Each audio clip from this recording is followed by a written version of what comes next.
I'm James Mathers. I'm a cinematographer and I'm president and co-founder of the Digital Cinema Society. As a DP, I got frustrated that the only source of information about digital was from the manufacturers, which of course is less than objective. I got together with some friends of mine and we produced a documentary on the subject of digital cinema. We called it Digital Cinema Solutions, and we got interviews with the likes of Jim Cameron, George Lucas, Alan Davio, and a bunch of my colleagues from the indie feature world. And we made as a labor of love, we made this documentary with donated services, and 2,000 DVDs were replicated and given out free of charge. But the problem was that almost before the documentary was completed, it was getting to be obsolete. That's what prompted us to start in 2003, the Digital Cinema Society. It's an ongoing educational effort. We have meetings once a month where we look at technical issues like the new cameras that are coming out, or 444 production storage, HD desktop editing. Our last event was in conjunction with the American Society of Cinematographers.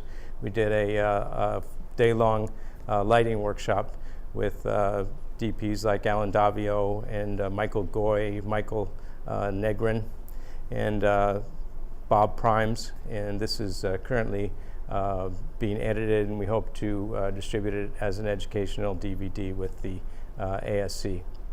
We have about 2,000 members, and they're located all around the world. Every time we have one of these meetings that I was telling you about, we videotape them, and that gives access to people that aren't lucky enough to have the things like HDEXPO in their town.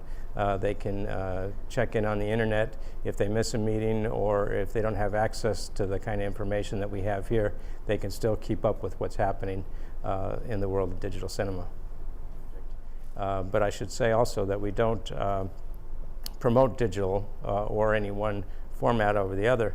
As a cinematographer, I still prefer to shoot film, but there's every project has the right tool for that project, and digital tools make a lot of projects possible that might not otherwise be. So film's right for some projects, HDV might be right for some, uncompressed 444 digital might be great for a high-end digital cinema production. There's a tool for every project. I was probably an early adapter of HD. I've been a film cameraman for about 30 years, but started shooting HD projects back in the early 90s. The reason I probably got into that was because I had specialized in doing indie features, low-budget features, if you will. And people were only shooting on digital at first because they wanted it fast and cheap.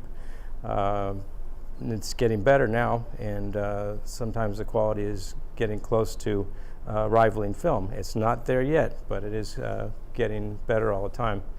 I'd like to say about the Digital Cinema Society that we do tape all of our meetings, and we have what we call our Library of Knowledge on Demand, and now includes meetings that we've done on the Panavision Genesis, the DALSA.